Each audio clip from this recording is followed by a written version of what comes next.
you go. Just let me know. All right, well, I'm going to get started because I want to respect those who are on time. We'll start with just a brief introduction. Hi, everyone. Thank you so much for joining us this evening. I'm Gloria Wu. I'm the president of Opening Doors PTA. Welcome to our webinar. I'm going to start by asking everyone a question. What is the role of the parent in the special education process? You know, for most parents like you and me, we're not teachers, we're not psychologists, we're not therapists, we don't have a background in special education. And yet the law affords parents like you and me the opportunity and the right to be an equal member of the IEP team. Specifically, that our input must be given equal weight as other members on the team. In other words, our role is a lot more than just to give consent. We are expected to be an integral part of developing the IEP. Our active participation is critical to ensuring that our kids receive an appropriate education. However, for many of us, this is a stressful and challenging process. Do you have difficulty advocating for your child with special needs? Well, tonight we have a very special speaker who can help us. Maria Lang Gavidia has had many years of experience in public education. She has had many different roles, including as school psychologist, principal, and special ed director. She now has her own consulting firm to help families advocate for their kids in the special education process. I first met Maria at my son's initial school district eval when he was 3. And Ryan is now in 7th grade, so I've known Maria for many years. Maria, thank you so much for taking time to talk to us tonight. I'm going to turn the time over to you. Okay. Oh, Gloria, thank you so much for that wonderful introduction. And it almost brings a tear to my eye when I think about, I had forgotten how old Ryan was when we first met. And it's amazing to me that it's been that many years. Yeah. But I have, over the years, I have always valued our connection. And even though, you know, I have been gone from Belmont Redwood Shores for a while and have moved on. I'm so glad we've been able to maintain contact. And I want to welcome all the participants into my kitchen and to this meeting tonight. We have probably about, I have prepared a presentation that's probably about 30 to 40 minutes long. I'm hoping that we have time at the end for some questions, and I know Gloria will facilitate that. But and we're going to kind of skim the surface of a couple of areas that I think parents in their role as their child's first and most important advocate in the IEP process, some things to think about and some thoughts and ideas to begin to kind of mull over as you approach this very complex and very technical process, and hopefully they will be of some help to you. Let's see. And here we go, Gloria, I hope you're, oh, there we go. So tonight we're going to focus mostly on the parent's role as the advocate for their child. We'll go over some strategies and some tools. Many of you have probably already heard of these or even tried some of these out. For some of you, if you're newer to the business of IEPs, or if you haven't had the opportunity to practice any of these skills, hopefully they will be ones that you can add to your toolkit. Gloria had forwarded me also some specific questions that I thought were very pertinent to the topic for tonight. So I have also prepared some slides that will look at each of those questions, and I will answer them for you. And hopefully that will also broaden your understanding. I have put together several resources, some that I have created, some that I have found that I will share with you. And then time allowing, we'll have a little question and answer period as well. But once again, I really thank you for coming tonight, and it's truly my pleasure to be here with you all. So Gloria and I had the opportunity to talk for a while before our attendees started coming in, and she reminded me once again about all the challenges that parents face in dealing with this monster of a system called special education. There is a lot of stress that's involved, not only in the actual IEP process, but in the whole picture of having a child as a member of the family who has special needs. It brings stress on the family relationships, it brings stress on the primary caretaker, the couple in the family, in other relationships, in your social lives. It just touches on every aspect of your life. As a parent of a child with special needs, well, as any parent, there are always strong feelings that are evoked by the challenges and the obstacles that stand in our children's way.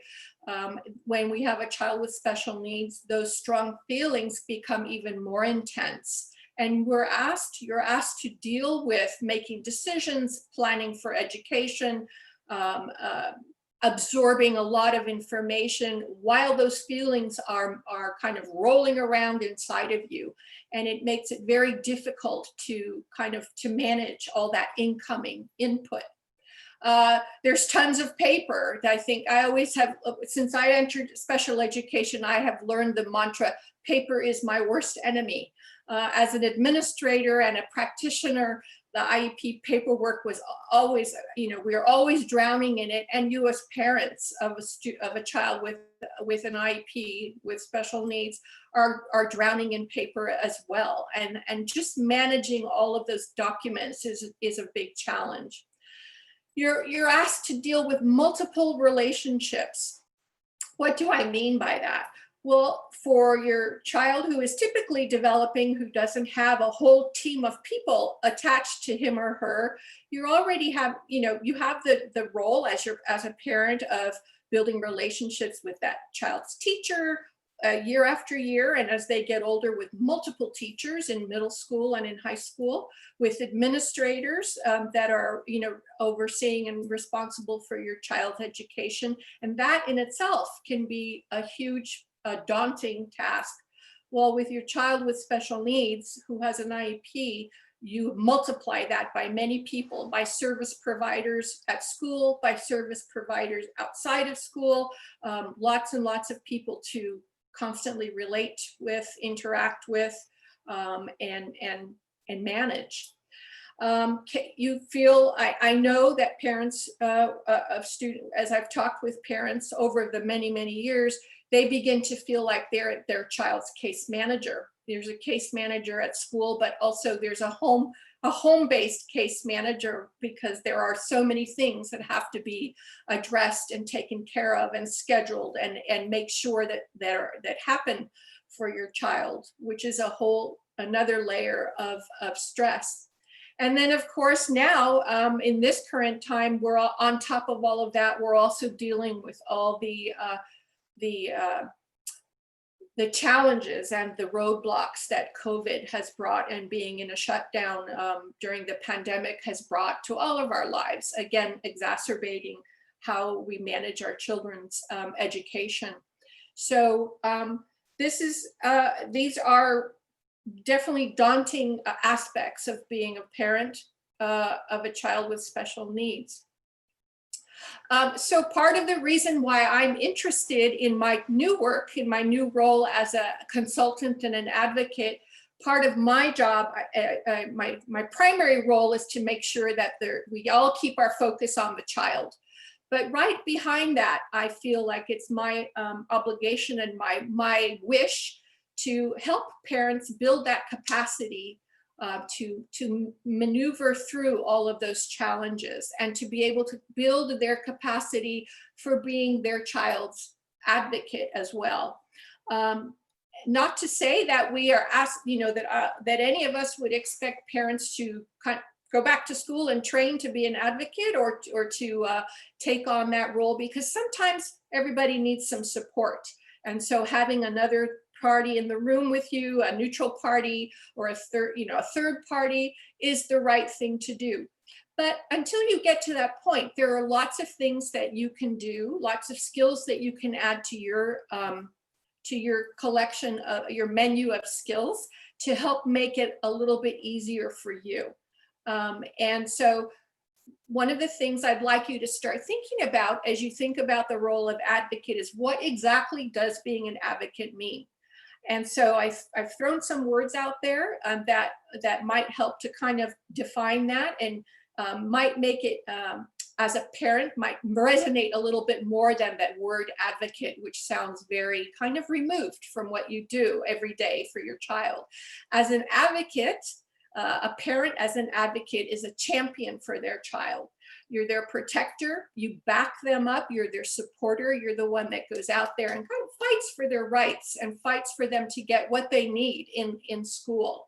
You are the one who holds them up and lifts them up, and in a public way, because you're always having to do that kind of with an audience, right? There's a whole big team surrounding you, which you are a part of, but you have the unique role of being the parent. And so the burden, the joy and the burden of advocating for your child falls to you as part of that process. And which is a whole nother layer of responsibility that you're not prepared for. It's a very technical, very specialized field. And you're sitting in a room at an IEP meeting with people who have had years and years of education, training, and experience. And it's easy to feel like you don't have anything to offer, but you do. And so part of my wish and my goal in this, this next stage of my career is to help parents build up that confidence and those skills. So the first tool I'd like to talk with you about, or the first skill that I'd like you to think about, is to get yourself organized. It's super important that you're able to keep handy at your disposal any and all of the documents and paperwork that are related to your child's IEP. Some people might want to do this by creating a binder. This is not a new idea. There are lots of, perhaps some of you have already organized yourself in this way. And it's kind of a simple, straightforward idea. Some of you might want a hard binder, or others of you would rather have a digital binder, and that's something you can easily build on your desktop or your laptop. I have one of the things that Gloria will pass to you is a list that I've kind of come up with that will that tells you at least in my opinion, what I think is the important, what I think are the important basic sections to have in that binder for yourself. One is a parent preparation checklist, which I will also share with you. A one-page contact information where you have listed all the numbers of people on your child's team, including the case manager and the administrator, so that you can have contact information at your fingertips if something comes up and you need to communicate with them. You should have a section where you keep all your signed notices of meetings, or NOMs. A section where you keep all correspondence between yourself and the district, whether it's written letters that have gone back and forth, or email correspondence. Take the time, if it's a hard copy and not a digital file, to print that email and slide it into a correspondence section. Keep all your assessment plans neat and orderly in one section. All of your actual IEPs, annuals, triennials, amendments, addendums in one section.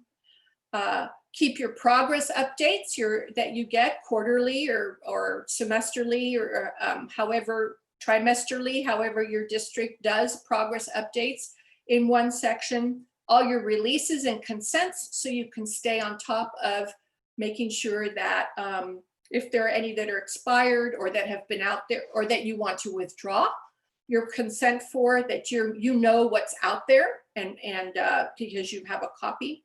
Any reports, outside reports from private providers, any evaluations that you've had done, any IEEs that have been done, or any reports that have come back to you from school personnel that are related to your child's IEP can be kept in another section. And then I always like to throw in a miscellaneous because there's always that one random piece of paper that doesn't seem to belong in any section. And I throw it under the section that is labeled miscellaneous. So that's, from my standpoint as a former director, those are the things that I think are really important for you to have in your collection of documents. Oops. Let's see, where's have I lost my, I think I've lost my presentation, Gloria. Oh, there we go. I'll also pull up for you a sample of the team contact list that you might want to. Very simple, nothing fancy, but just something nice and big that where you can list all the people that you may want to be in touch with, their name and their contact information. Right there in the very, very front of your binder. And where did it go again? Let's see.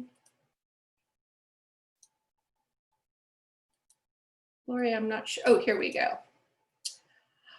In your organizational system, it's easiest for you if you organize your documents in chronological order. So always have the most recent documents on top so that you can refer to them easily. You know that's the one that was from the last meeting, and in the next meeting will go right on top of that. I read this really good tip that I've never, in all the years that my years in the field, I never thought about this, but this is an idea that I got from a book that I'm going to recommend to you called From Emotions to Advocacy, which is published by Wright's Law. To make duplicates of your IEP documents. Why is that? Well, because you want to have one document that's a clean original that has no marks on it, no highlights, no notes, no writing on it that doesn't belong in the document.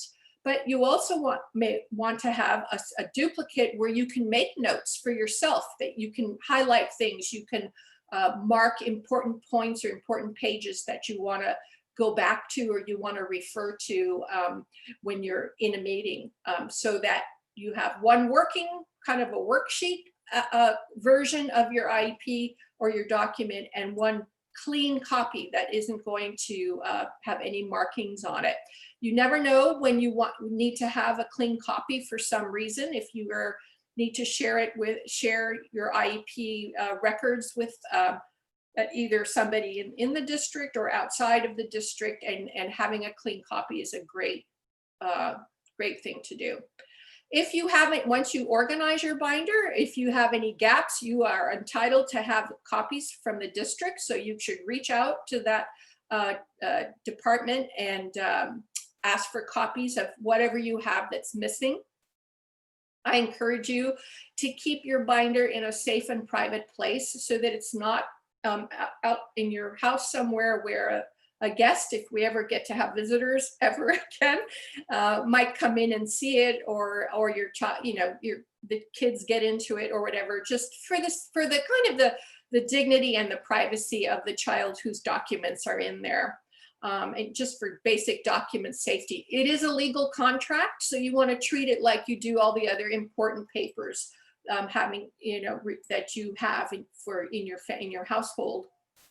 And then you might want to consider, if you have organized everything in binders, and as you collect binders as they get full, make sure that you save those for your child. As your child gets older and becomes more independent and in managing their own needs and their own program, if that's something that is they are able to do and interested in doing, having that educational history is an extremely valuable tool. I'll give you an example. If I knew a young man who had a long history of ADHD from elementary school through high school, had 504 plans, and over those years, and several evaluations, which had really valuable information. The parents kept that together for that young man, and when it was time for him to go to college, there are accommodations that he was entitled to because he has a disability. And so having all that information available to him made him able to take it, kind of own that for himself, and work with the university to help him so that they had documentation of the kinds of accommodations that he needed. And it was all right there for him, organized and ready to go. So that's a gift that you can do. You can certainly pass along to your child. Okay, important for you to prepare, especially if you're a person who, like I used to be before I had to do it over and over and over again and got a lot of practice. Speaking in groups was always hard for me. So preparing is the best way to overcome that if that's something that is difficult for you. And by having all your work organized in a digital or a hard binder, you have all that you need at your fingertips in order to prepare for that meeting. I would say start looking about a week or two before the meeting at the last annual IEP, at your child's goals, at your progress report, at the progress reports, and any addendums or amendments that have happened in the meantime. When your case manager reaches out to you to schedule that meeting, respond to them promptly. Scheduling meetings is like one of the worst things about working in special education. It's a nightmare because you have a lot of people that you have to try to get all on the same page.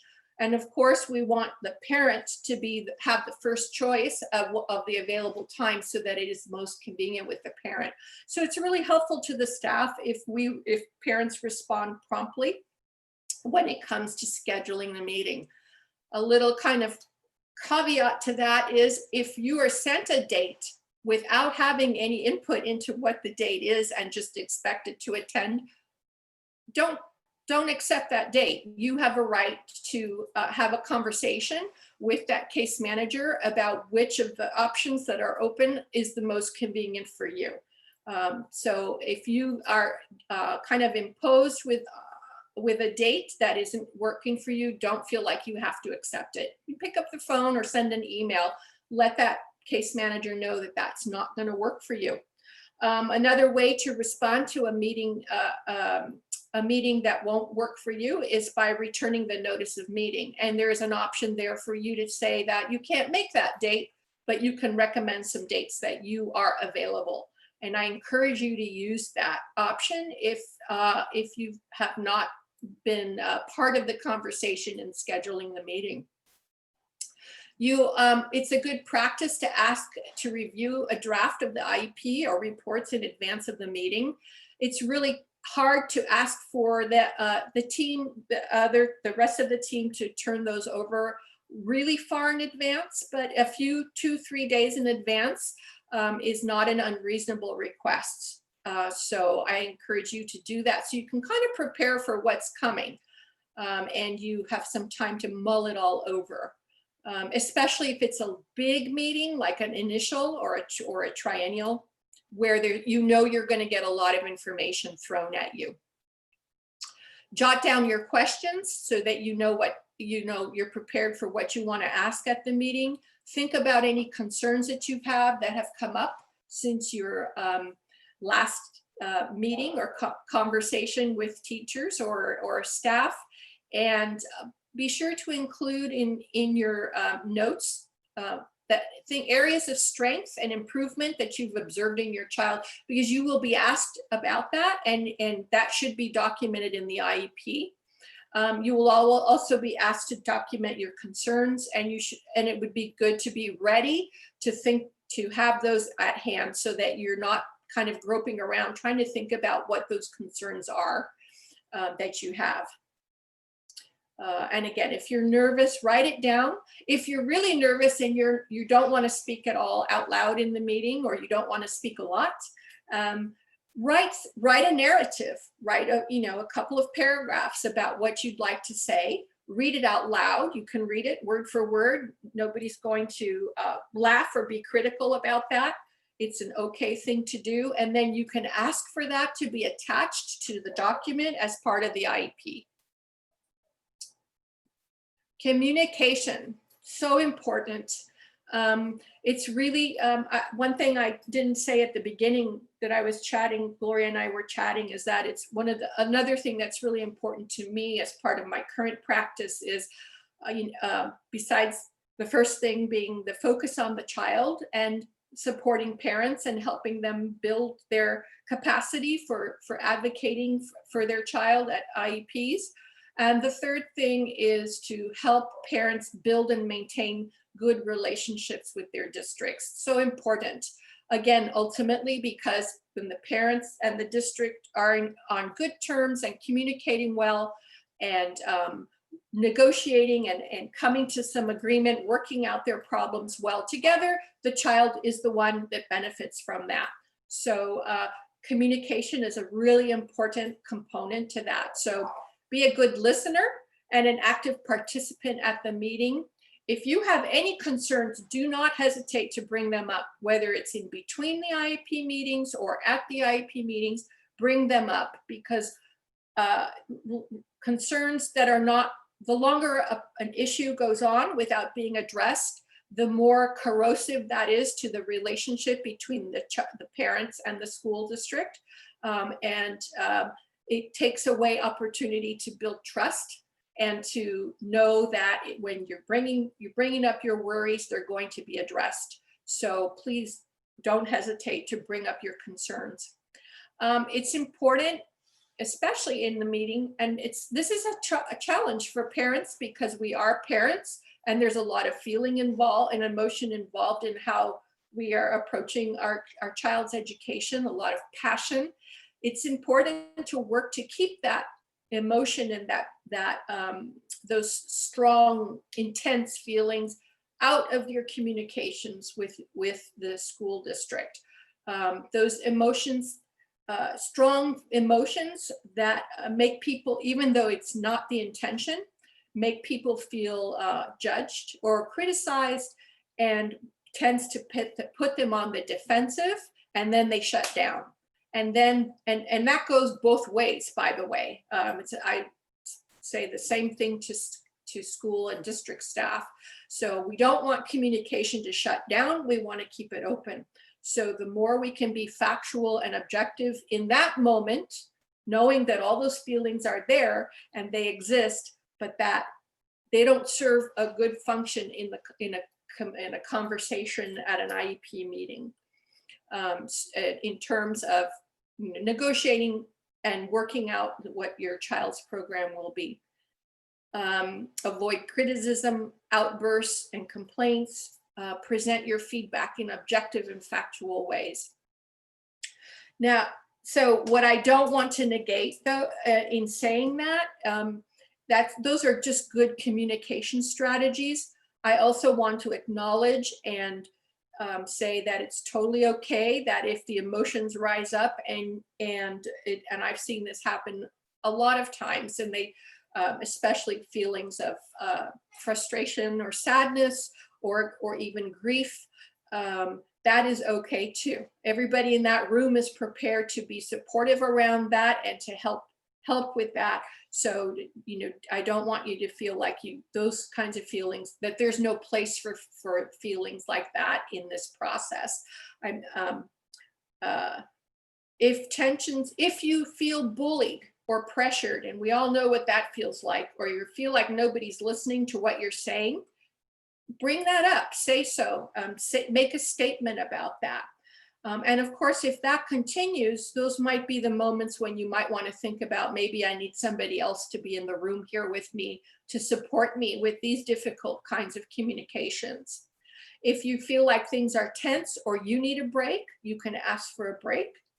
If things are kind of going down the wrong path, and you've tried to get them back on track and it's not working, you can ask for the meeting to stop, and you can ask for it to reconvene with an administrator present, or someone else that can help you through a more difficult meeting.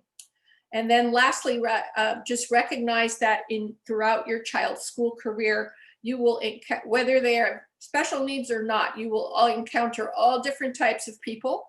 And some you will have good chemistry with and you'll get along with really well, and they'll get along with you. And some will be kind of not people that are really not really that great to be around, and you'll encounter those people too. And just realize when that happens that that it's temporary and it's momentary. And if if you need some help with that, there are people all around, either in the district staff, school staff, or friends, or people outside of school that can help you deal with those difficulties. Documentation, always create a paper trail. So make sure that if you're asking for something, it's in writing. You're asking for an assessment, you're asking for a meeting, you're asking whatever it is that you're asking for or communicating about, do it in writing and keep a copy. If you have telephone conversations or any kind of correspondence that's not in writing, make a log or keep a calendar so that you know what day that conversation took place, and generally speaking, what the conversation was about. If you have some concerns, especially about your child's program, it doesn't seem to be working, he or she isn't making progress on their goals, especially now during this, when everything is virtual. I know there are a lot of families that are struggling with their kids, most kids with virtual learning. It's important to document your observations. It's much more powerful in an IEP meeting if you can read specific behaviors that you've observed, or things that, words or expressions or things that you've heard come from your child's mouth. If you've written them down and you have specifics about that, then if you try to just say it kind of off the top of your head. And it does help if it's written down to, as I said earlier, it kind of takes a little bit of the edge of emotion off of it and makes it more just a matter of fact observation that you have had of your child. If you document any concerns you have about things that have transpired in the meeting, any areas of disagreement that come up, and you can do a follow-up correspondence, polite correspondence after the meeting that talks about what those are and why you have those concerns. And be sure and always offer a solution or a possible remedy or a request for a meeting, or to follow up, have a follow-up conversation about your concerns, so that you are offering a solution as well as bringing up your areas of concern. If you are inclined to draft your own record of the meeting, take your own notes, and then you can ask to have them attached to the IEP, especially if there are discrepancies between what you've recorded and what the district has recorded. We as the parents can't ask them to change their notes, but you can add your notes to the document so that the difference in the point of view is reflected there. Okay, lastly, be prepared to negotiate. Negotiate's a strong word. Another way to look at it when you're in an IEP meeting is give and take. Be prepared for, think about what it is that you might want to ask for on behalf of your child, or discuss on behalf of your child. That should be all part of that preparation. But also be open to ideas and be open to hear from other team members. So the conversation will be much more productive if you go in with an open mind. And I say the same thing to staff. Nobody should be coming to the meeting with a predetermination. Everybody should be open to hearing from each team member, of which you are the most important part. And so really entertain ideas for all team members. Likewise, if somebody else comes to the meeting and you can tell, because we all know what that sounds like and what that looks like, that person has made up their mind before they even sat down about what they're going to recommend, that's a problem. And so that should be something you should do some follow-up on outside of the meeting or in the meeting if you feel comfortable doing that.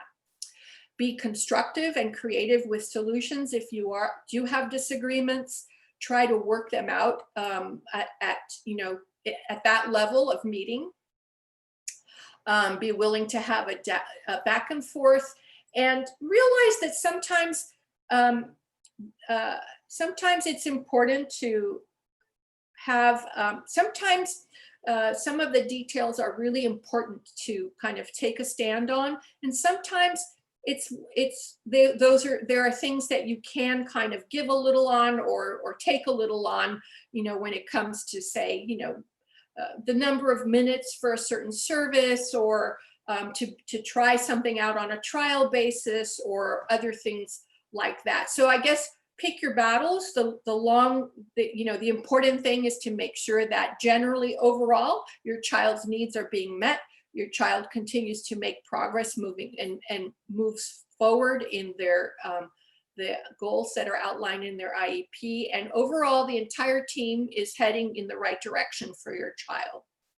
Red flags to pay attention to. If you feel pressured or like you're being shut down or dismissed, that's a problem. If you feel like you're in a win-lose situation instead of a win-win situation, that's a problem. If you feel bullied or intimidated, that is not acceptable. Or if you're presented with an offer, a service offer or a program that was drafted before the meeting, that's a problem. So watch for those kinds of red flags that are happening. I think that in most cases, you're not going to see this happen. The vast majority of people know what they're doing, and they know these are not things that are allowed. But sometimes you might come across an individual or a situation where this is what's happening, and that is not okay. That's a violation of your child's rights and your rights, and you want to be able to follow up on those to make sure that those issues are corrected quickly. Okay. Last but not least, so important for you to take care of yourself in this whole process. It is a very draining process. So one of the things that I think is important for parents who are advocates for their child is to make sure you have a partner in this work. Don't take it on alone. Make sure that either your spouse, a relative, a friend that you trust is there to either can come to the meeting with you or can talk with you ahead of time. I call that a pre-briefing.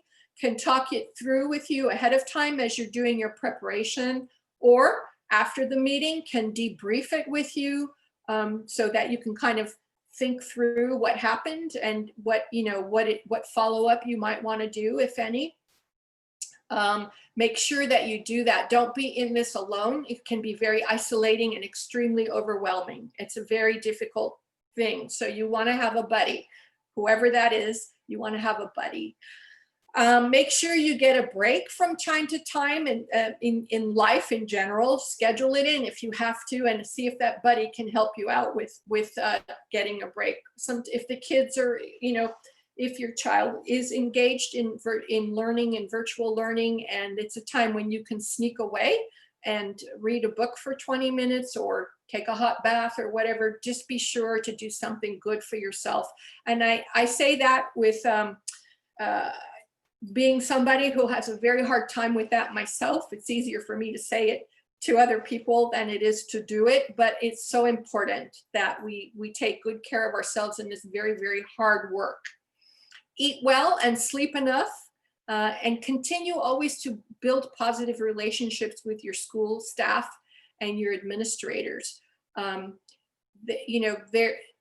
you stand to have long-term relationships with those institutions and with those teams.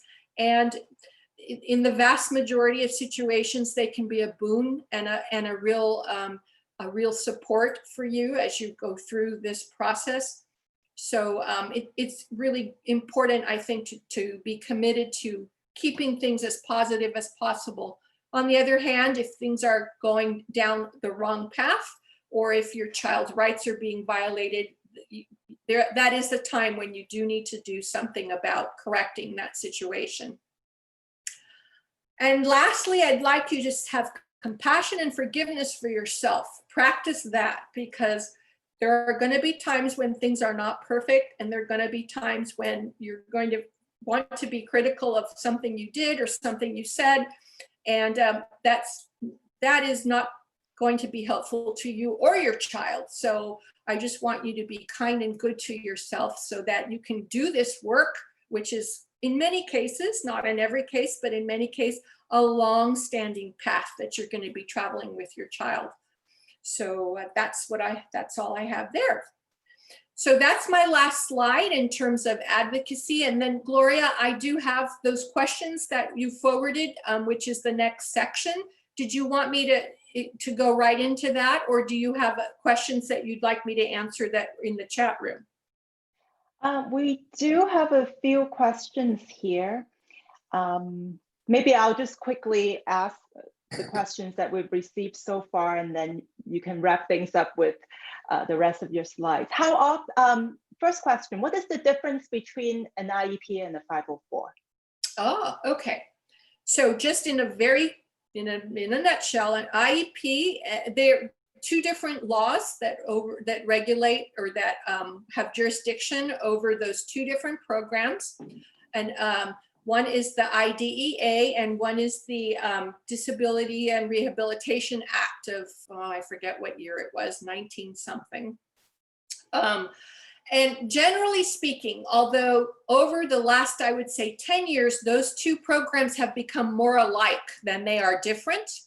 But generally speaking, an IEP is needed when a child's needs are more more pervasive and more intensive, and it involves the need to have specialized instruction of some kind, or a change in placement of some kind, whether it's a change a small change like going to a resource room for specialized instruction for an hour a day. That is a change in placement. Because it's not general education all day long, or it's a completely, a non-public school, a completely separate setting. So those types of needs will generally fall under the IDEA, which is the law that oversees IEP programs.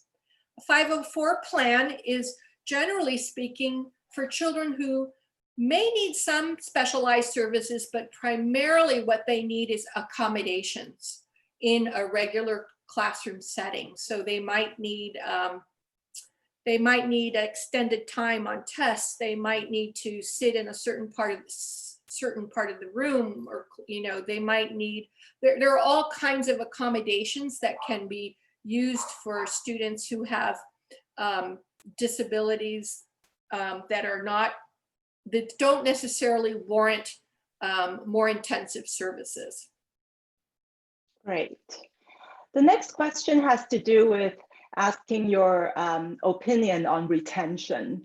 We have a parent here who says that, in the last year, because of COVID, because of virtual learning, he sees regression in the child's socialization. Yeah. And he's thinking about pulling the child back a year, thinking about retention. The child is now in 4th grade, I believe. Oh. What is your opinion on retention?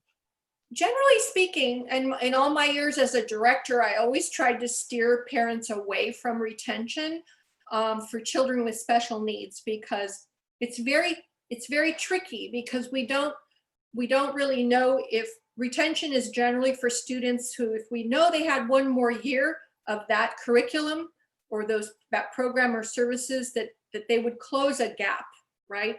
But for children with special needs, the challenges that they have, they take with them from grade to grade. They're always going to have challenges, and our job is to address those needs so that they can be successful in their grade level, whatever that program might look like. And so usually I would discourage it. However, it's always an IEP team decision. It's not something an administrator would say, I forbid that, you can't do it. It should be a discussion.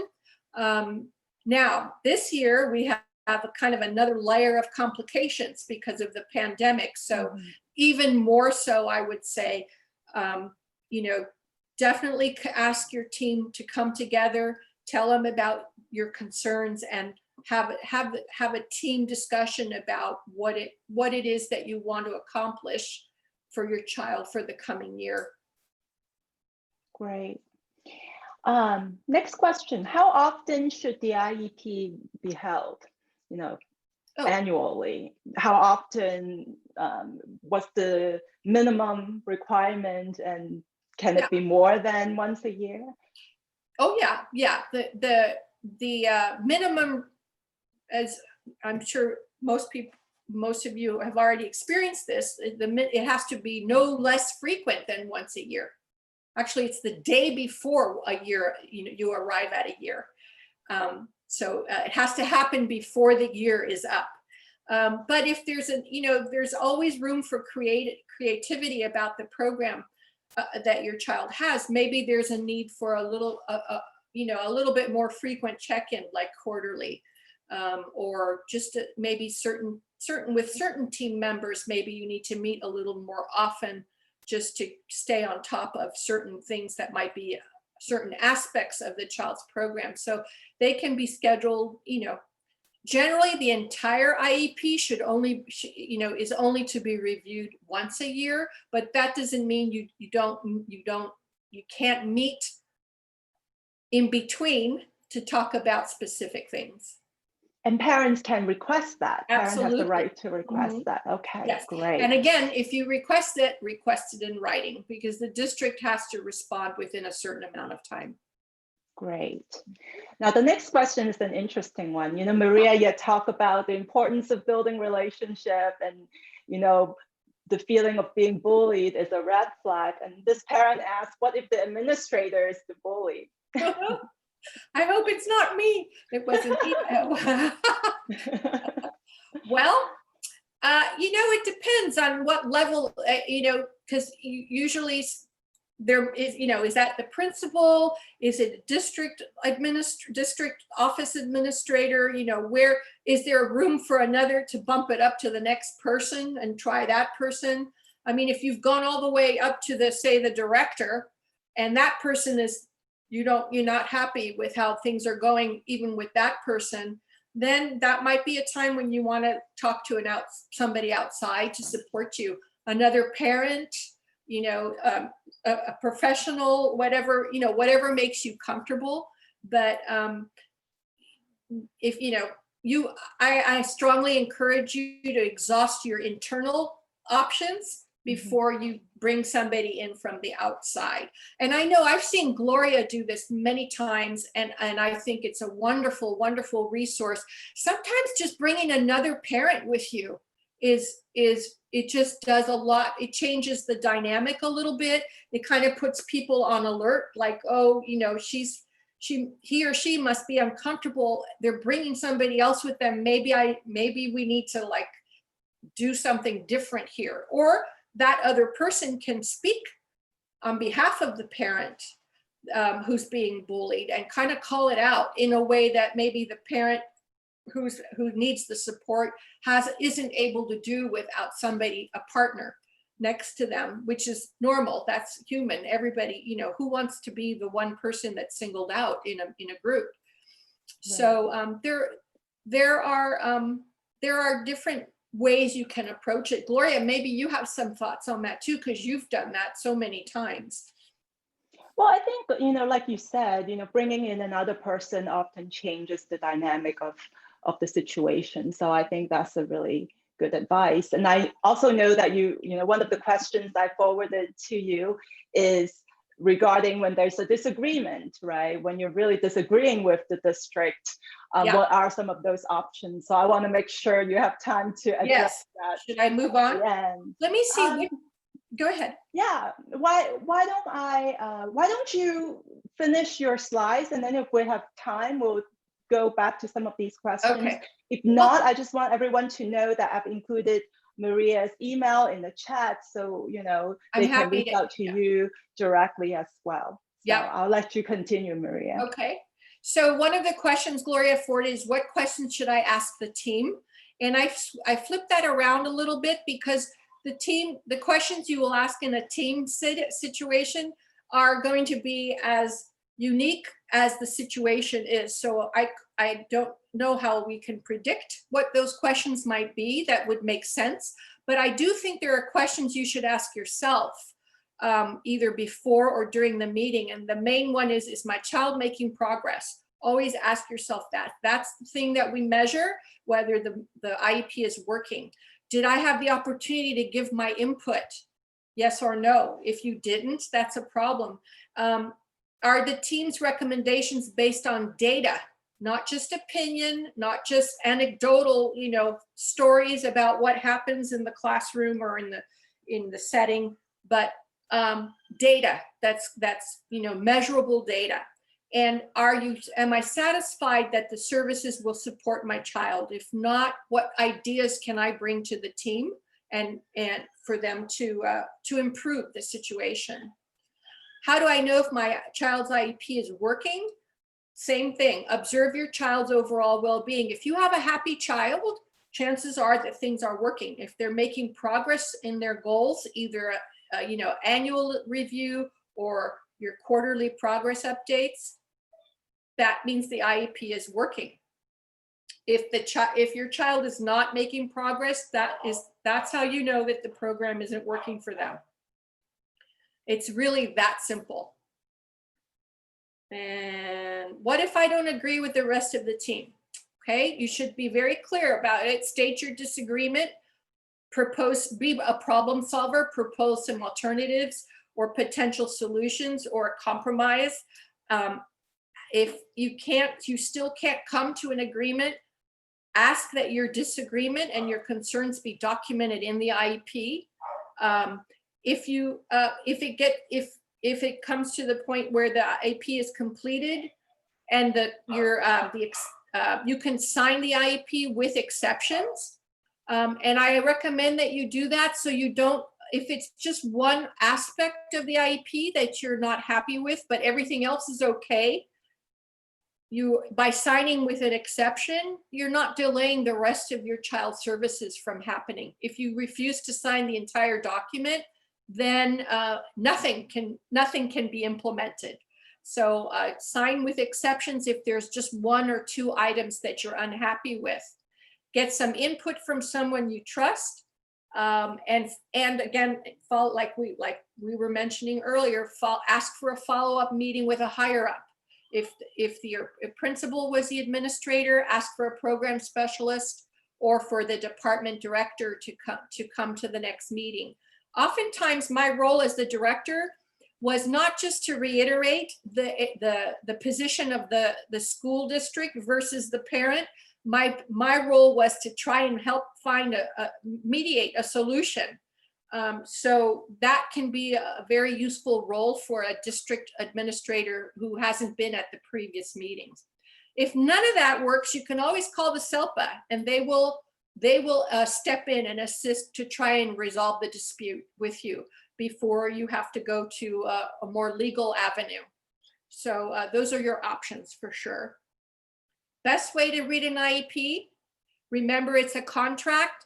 And the one thing I would say about the IEP is if you have to be able to understand what your child is getting. If it's more complicated than that and you don't understand exactly what your child's program is from the way it's written, then it needs to be done differently. So just make sure that you know exactly what it is that your child is getting. And should I hire an advocate or a lawyer? That's a good one. So I've included a link here. I won't go over it now because I see we're running out of time. but it's an article, the difference between a special education advocate and an attorney. And then at the bottom of this very simple article is a table that will tell you exactly what each role is and when to call which one. So you can use that as a little bit of a guideline. The only thing I would disagree with on this chart is this last line that says, how much do they cost? And it says attorneys can be expensive. We can end on this very humorous line here. Attorneys can be expensive. Many charge $100 or more an hour. Well, I've never known any attorney that charges only $100 an hour. So this might be a little bit dated information here, but the rest of it is very spot on, and it gives you a good sense of what each person does and when might be a good time to call who. And that's all I have. Well, thank you, Maria. We have just a few minutes. I want to squeeze in one last question because Sure. I see a couple of parents asking about this. The idea of predetermination. Yes. Okay, parents are a little bit confused. Some are saying, you know what, I asked for the draft IEP ahead of time and I communicate with my team before the meeting. Is that not supposed to happen? Yes. Or, when do we say that the district has predetermined my child's services, and how do you define it? Yes, I can tell you it's very simple. The draft IEP, everything can be included in the draft IEP, even proposed goals, because they can always be changed, right? After you have a chance to look at them. The one thing that shouldn't be there is anything in the services grid. That should be blank, or it should have the old ones knowing that you're going to address completing the new ones as a team. So everything else can be done in advance because it's all, it's all stuff that can be edited with everybody's input. But if the services are already in there because somebody has in mind what they're going to do, that means that they've already made up their mind. They haven't considered the input of the entire team. And that's predetermination. Okay, that's really clear. Thank you, Maria, because if they've already decided what the offer is, what's the point of the meeting? Exactly. Right? Yeah. And one thing, if at some future point, because there's one of the questions that was forwarded that I didn't tackle it because it by itself would be a whole meeting, a whole hour, but being able to understand how to read the document is really important. And that would be one aspect of it, that to be able to see which parts are draft and editable and which parts should not be. Great. And just to clarify for some parents, SELPA is, you had mentioned that SELPA can step in to help mediate. Yes. Some parents are not sure what SELPA is. Okay. SELPA is the Special Education Local Planning Area. And that is the administrative organization that oversees all the special education departments in a region. So for example, in San Mateo County, we have the San Mateo County SELPA, which is housed at the county office in Redwood City. And they're kind of they're our conduit between our districts, practitioners and administrators for special education and the state. So they're kind of our next layer of organization. Or does that make sense? So right. So parents can Google SELPA and get the contact information. No, your SELPA information is on the last page of your parent rights. Okay. You can so contact parents can go there if they want SELPA to step in to mediate. That's right. That's how they can do that. Yeah, that contact information is on your parent rights on the last page. Great. Now I know parents have a lot of questions. We didn't get a chance to get to all the questions, but I did again put Maria's email in the chat. We will also email your Maria your contact information to all our attendees tonight. And this webinar is being recorded. I'll send a link of the recording to everyone as well. I want to thank you so much, Maria, for your time, for your excellent presentation. We're really grateful. Oh, thank you. Expertise. Thank you for having me. Have a great weekend, Gloria. Thank you. Thank you. Thank you, everyone. Have a great evening. Thank you, Maria. You're welcome. Bye-bye. Thank you.